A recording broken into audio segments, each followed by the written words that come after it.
രണ്ടാളും രാവിലെ തന്നെ പഞ്ചാരക്ക് നല്ല അടികൂടലാണ് കേട്ടോ. കാരണം ദോശ ചെയ്യണപ്പോൾ കറിയൊന്നുമില്ല, പഞ്ചാര കൂട്ടി കഴിക്കാണ് കേട്ടോ. അപ്പോൾ എൻ്റെ പാത്രത്തിലത്തെ പഞ്ചാര തന്നെ ഷേസു ബേബിക്കും റൈ ബേബിക്കും വേണം കേട്ടോ. പിന്നെ രാവിലെ തന്നെ റൈ ബേബി കണ്ടില്ലേ, മെസ്സിയുടെ കുപ്പായൊക്കെ ഇട്ടിട്ട് അർജൻറ്റീന എന്നിട്ട് രണ്ടാളും ഭയങ്കര കളിയിലാണ് കേട്ടോ. ഓനങ്ങോട്ട് വിശ്വസിക്കാൻ പറ്റില്ല. ഇടയ്ക്ക് ജയിക്കണത് മെസ്സി ആണെങ്കിൽ മെസ്സിയുടെ ടീമും, ഇടയ്ക്ക് ജയിക്കണത് നെയ്മറാണെങ്കിൽ നെയ്മറിൻ്റെ ടീമുമാണ് കേട്ടോ. അപ്പോൾ ആളങ്ങോട്ട് എന്താ പറയുക, വിശ്വസിക്കാൻ പറ്റൂല. എന്തായാലും നമ്മളെ ടീമിക്ക് ഇങ്ങോട്ട് വലിച്ചു കൊടുന്നാലും പിന്നെ അങ്ങോട്ട് കുറച്ച് 2 ദിവസം കഴിഞ്ഞാൽ കാല് മാറും കേട്ടോ. അവന് ഉമ്മ പുറത്ത് പോയതാണ്. അപ്പോൾ അതിന് നമ്മൾ ഉമ്മ വരുമ്പോഴത്തേന് പണികളൊക്കെ കഴിച്ചു കേട്ടോ. അവന് ഉമ്മ വന്ന് അത്യാവശ്യം സാധനങ്ങളൊക്കെ കൊടുന്നു. പിന്നെ നമുക്ക് മിഠായും കാര്യങ്ങളൊക്കെ കൊടുന്നു കേട്ടോ. പിന്നെ അപ്പുറത്തെ വീട്ടിൽ നിന്ന് കിട്ടുന്ന ബിരിയാണി ആണ് കേട്ടോ. നല്ല അടിപൊളി ടേസ്റ്റാണ് കേട്ടോ.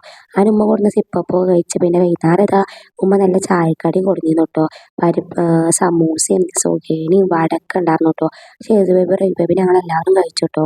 എനിക്കാണെങ്കിൽ ചായയും എണ്ണക്കടിയും എന്ന് പറഞ്ഞാൽ ഭയങ്കര ജീവനാണ് കേട്ടോ. അപ്പോൾ എല്ലാവരും ഇഷ്ടപ്പെട്ടാൽ സബ്സ്ക്രൈബ് ചെയ്യാൻ മറക്കല്ലേ.